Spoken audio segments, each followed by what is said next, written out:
Oke Pak, Ya. saya lanjut Pak ya. Murid Yesus itu ada 12 Pak ya. Ya.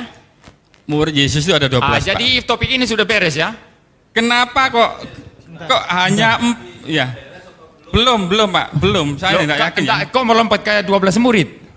Kenapa yang yakin Bapak itu hanya 4? Sedangkan Lukas dan siapa itu Matius itu bukan termasuk murid Yesus. Nah, ini pertanyaan berbeda. Pertanyaan berbeda. Makanya saya akan mengacu pada teks apa firman Tuhan. Ya. Kenapa yang penulis penelitian tidak diakui firman Tuhan, dianggap sesat seperti Barnabas itu? Atau muridnya yang lain? Ada 47 Pak, kira-kira Injil. Iya, jadi gini. Kenapa itu tidak diakui juga sebagai firman Tuhan? Pak Hans, ya, silakan. Saya jawab. Ya. Saya sudah paham, saya jawab ya. Jadi gini, Anda menggunakan, ini kembali lagi, saya argumentasinya presuposisi ya. Anda menggunakan presuposisi, Anda perspektif Anda, ya worldview Anda ini untuk kemudian meragukan iman saya, yang saya sendiri tidak berpikir seperti Anda. Jadi Anda akan berkata penulis Injil itu banyak ya. Kristen berkata tidak banyak ya penulis Injil. Yang nulis Injil ya di sini yang tercatat di dalam Alkitab, kan begitu. Jadi Anda bilang Barnabas tulis Injil, itu kan klaim Anda, kan begitu ya. Ya. Sekarang sebentar dulu, itu klaim Anda, bukan klaim Kristen ya. Jadi Anda mengklaim Barnabas tulis Injil dan lain sebagainya, semua tulis Injil, kan begitu. Nah, tidak harus, saya menjawab sekarang. Tidak harus semua murid itu tulis Injil. Sama seperti kalau Anda punya anak-anak di rumah ya, yang satu mau jadi dokter, silakan. Satu mau jadi pendeta, Anda orang Muslim ya. Satu mau jadi ustadz, silakan ya gitu. Satu mau jadi perawat, mau jadi orang bisnis, silakan. Tidak ada keharusan. Yang jadi dokter silakan jadi dokter. Nah, murid-murid Yesus yang bisa nulis dan dipimpin oleh Roh Kudus untuk kemudian mereka menulis, silakan menulis. Yang hanya bisa khotbah memberitakan Injil, silakan bisa berkhotbah dan memberitakan Injil. Tidak ada problem di sini. Jadi pertanyaannya apa? Baik, pertanyaan saya Pak. Penulis banyak ya Injil itu ya, Injil Maria, Injil banyak macam. Kami stop dulu. Ya, kenapa yang hanya diakui 4? Apa yang digunakan sebagai kriteria untuk menentukan kitab-kitab mana yang masuk ke dalam kanon dan yang tidak masuk ke dalam kanon.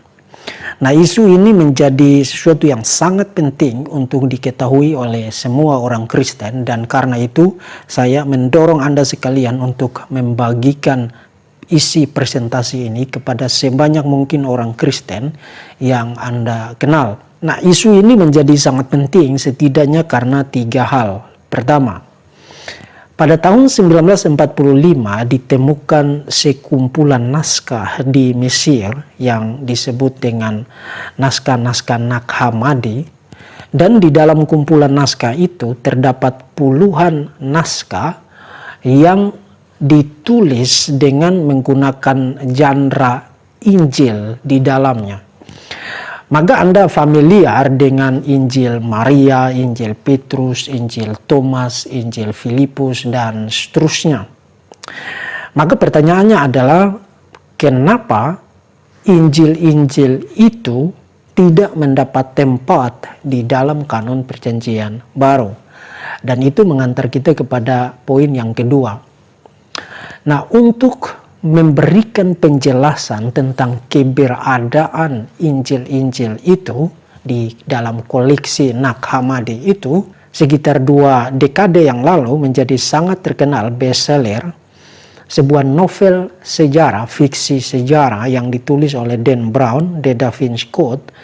Dan di dalam The Da Vinci Code diinformasikan bahwa pada abad keempat Kaisar Konstantinus Agung menetapkan untuk hanya menerima 27 kitab yang sekarang saudara sebut sebagai Perjanjian Baru, dan menyingkirkan dokumen-dokumen lainnya.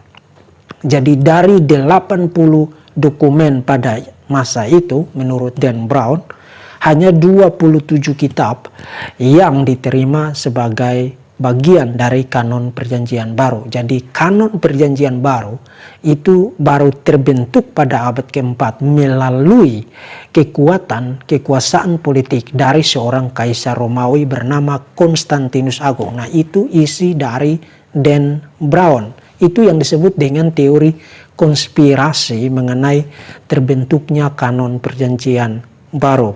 Dan karena populernya The Da Vinci Code dari Dan Brown, para polemikus, para apologet Muslim menggunakan isi dari The Da Vinci Code mengenai teori konspirasi terbentuknya kanon perjanjian baru, termasuk juga teori konspirasi mengenai Yesus diangkat menjadi Tuhan pada tahun 325 Masehi oleh Konstantinus, kaisar yang sama yang tadi saya rujuk. Para apologet Muslim menjual itu kepada publik seakan-akan itu fakta sejarah.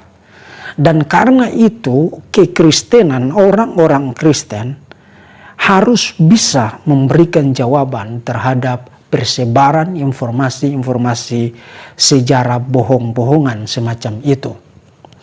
Pertama, tidak benar bahwa kanon perjanjian baru itu terbentuk melalui konspirasi politik, tekanan politik dari seorang penguasa, seorang kaisar bernama Konstantinus Agung. Itu simply tidak benar.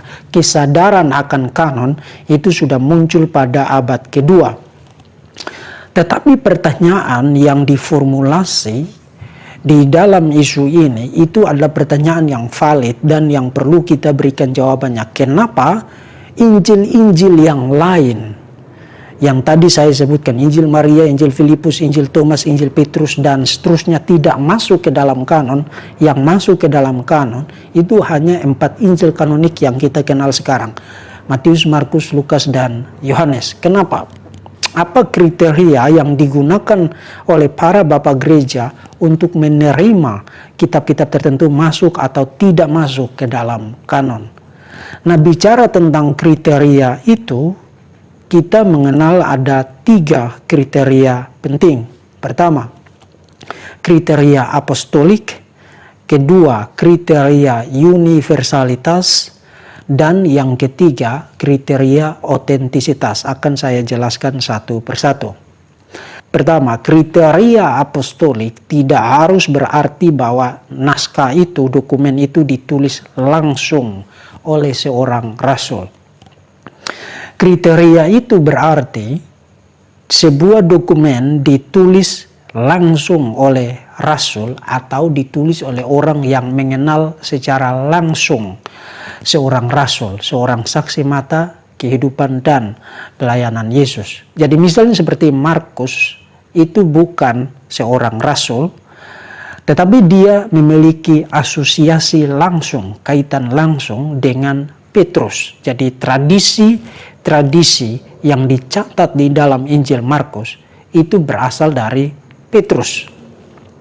Lukas juga bukan seorang rasul, tetapi dia memiliki asosiasi langsung, kaitan langsung dengan seorang rasul besar, Rasul Paulus.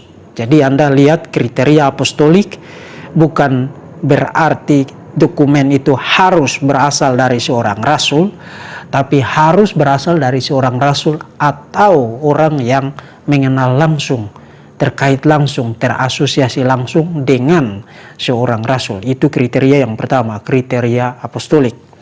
Kriteria yang kedua, kriteria universal, berarti dokumen itu membuktikan dirinya berotoritas dengan mendapatkan penerimaan yang luas, yang universal di berbagai gereja, di berbagai tempat pada masa itu. Itu yang disebut dengan kriteria universal.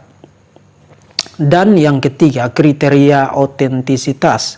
Kriteria ini setidaknya merujuk kepada 2 kategori pengertian. Pertama, kriteria otentisitas berarti sebuah dokumen itu tidak ditulis secara pseudonim. Pseudonim itu berarti sebuah dokumen yang ditulis oleh seseorang, tapi dia pasang nama orang lain sebagai nama penulis dari dokumen itu. Jadi misalnya seperti Injil Maria, Injil Petrus, Injil Thomas, yang ditulis pada abad kedua ketika Maria, Petrus, dan Thomas sudah mati. Tetapi untuk memberi otoritas kepada dokumen itu, mereka cantumkan nama Petrus, nama Thomas, nama Maria pada dokumen itu sebagai penulisnya. Padahal nama-nama itu tidak ada kaitan apapun dengan dokumen-dokumen itu.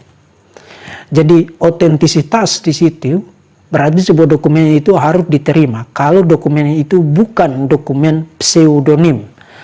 Nah, itu sudah menjadi masalah sebenarnya bahkan pada masa ketika Paulus hidup. Di dalam surat 2 Tesalonika, Paulus mengatakan bahwa ada sebuah surat lain yang ditulis dengan menggunakan nama Paulus, dikirim kepada jemaat, beredar, padahal Paulus tidak pernah menulis surat itu. Maka Paulus menyatakan bahwa setiap kali dia menulis surat, dia memberikan semacam tanda tangan kepada surat-suratnya untuk menandai otentisitas dari surat yang berasal dari Paulus. Jadi itu kategori yang pertama dari kriteria otentisitas. Dokumen itu bukan dokumen pseudonim. Kategori yang kedua dari kriteria otentisitas adalah sebuah dokumen itu isinya harus sejajar, sejalan, sesuai dengan inti berita Injil yang diberitakan oleh para rasul. Karena ingat, segera sesudah Yesus mati, bangkit, kemudian naik ke surga, pencurahan Roh Kudus, gereja mula-mula sudah memiliki semacam pengakuan-pengakuan iman, kredo-kredo, yang mengkristalisasi apa yang disebut dengan the gospel, berita Injil, inti berita Injil.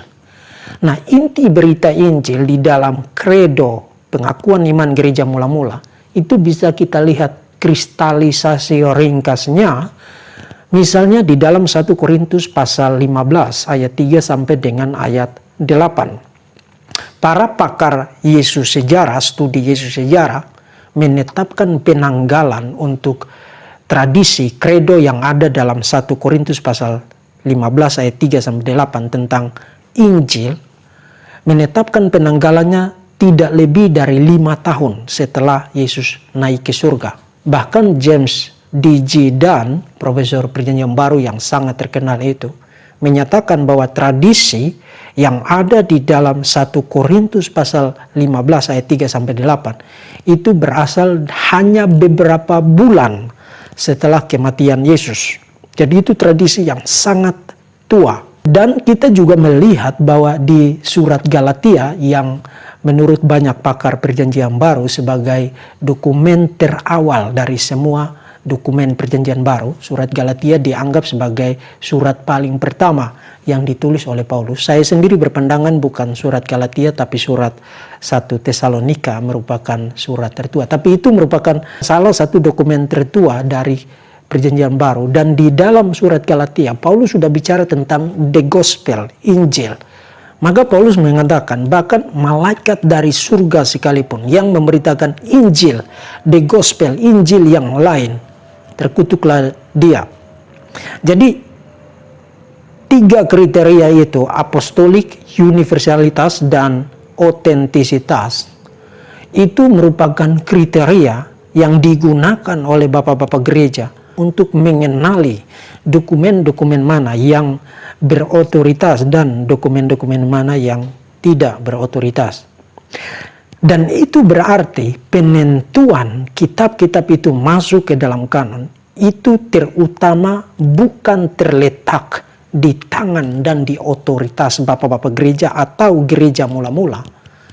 Tetapi dengan kriteria-kriteria itu, dokumen-dokumen itu sendirilah yang membuktikan dirinya berotoritas sehingga lolos dari ketiga kriteria tersebut. Itu yang disebut dengan self-authenticated. Dokumen-dokumen itu mengautentikasi dirinya sendiri sehingga lolos dari kriteria-kriteria itu. Jadi dokumen-dokumen itu diterima terutama bukan karena gereja mula-mula atau bapak-bapak gereja menginginkan dokumen tertentu ada di dalam kanon atau tidak. Tapi dokumen-dokumen itu masuk ke dalam kanon karena dirinya sendiri, isinya memang layak, qualified, berotoritas pada dirinya sendiri. Sehingga lolos dari ketiga kriteria itu. Itulah sebenarnya dokumen-dokumen seperti Injil Thomas, Injil Filipus, Injil Maria, Injil Rahasia Markus, dan seterusnya. Anda bisa membuat daftarnya menjadi sangat panjang. Ada puluhan dokumen-dokumen yang menggunakan genre Injil. Dokumen-dokumen itu tidak masuk ke dalam kanon karena isinya menolak dirinya sendiri untuk masuk ke dalam kanon. Isi dari dokumen-dokumen itu tidak lolos 3 kriteria yang digunakan oleh bapak-bapak gereja untuk menentukan limit dari kanon. Sebab misalnya seperti Injil Thomas yang terkenal, yang isinya mengandung 114 perkataan yang katanya dikatakan oleh Yesus. Injil itu sendiri menolak dirinya untuk masuk ke dalam kanon. Kenapa? Karena Injil itu ditulis pada abad kedua, jadi tidak lolos kriteria yang pertama. Dia tidak berasal dari rasul, tidak juga berasal dari orang yang terasosiasi secara langsung dengan rasul. Kemudian Injil itu ditulis dengan mencantumkan nama Thomas di situ, padahal Thomas sudah meninggal ketika Injil itu ditulis. Jadi Injil itu tidak ada kaitan apa-apa dengan Rasul Thomas. Injil Maria juga begitu, Injil Filipus juga begitu, Injil Rahasia Markus juga begitu, Injil Petrus juga begitu. Semua dokumen-dokumen itu membuktikan dirinya tidak layak masuk ke dalam kanon, menolak dirinya sendiri masuk ke dalam kanon karena tidak memenuhi 3 kriteria yang digunakan untuk menetapkan limit dari kanon perjanjian baru. Jadi gagasan apapun mengenai konspirasi terbentuknya kanon perjanjian baru itu adalah gagasan yang tidak memiliki dasar historikal yang layak dipercaya. Nah, kalau Anda tertarik untuk menyelidiki, membaca lebih lanjut mengenai terbentuknya kanon perjanjian baru, saya merekomendasikan 3 buku yang menurut saya sangat excellent. 2 diantaranya berasal dari Profesor Michael Kruger.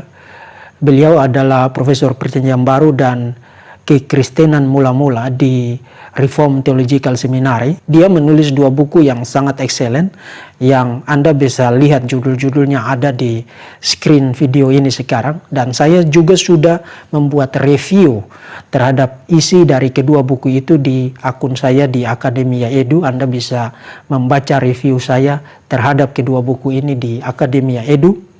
Dan yang satunya lagi sudah diterjemahkan dalam bahasa Indonesia yang ditulis oleh Mahaguru Perjanjian Baru di Theological University of Kampen, Belanda, Profesor Jacob van Bruggen, Siapa yang Membuat Alkitab. Nah, buku-buku ini sangat baik, bukan hanya menjelaskan sisi kesejarahan historikal terbentuknya kanon, tetapi juga memberikan perspektif-perspektif yang baik, menolong kita untuk melihat sejarah terbentuknya kanon itu dalam perspektif yang tepat sebagai seorang Kristen. Nah, saya berharap pembekalan ringkas ini menolong Anda untuk memberikan jawaban terhadap tantangan-tantangan yang muncul di sekitar saudara terkait iman saudara, khususnya mengenai terbentuknya kanon perjanjian baru.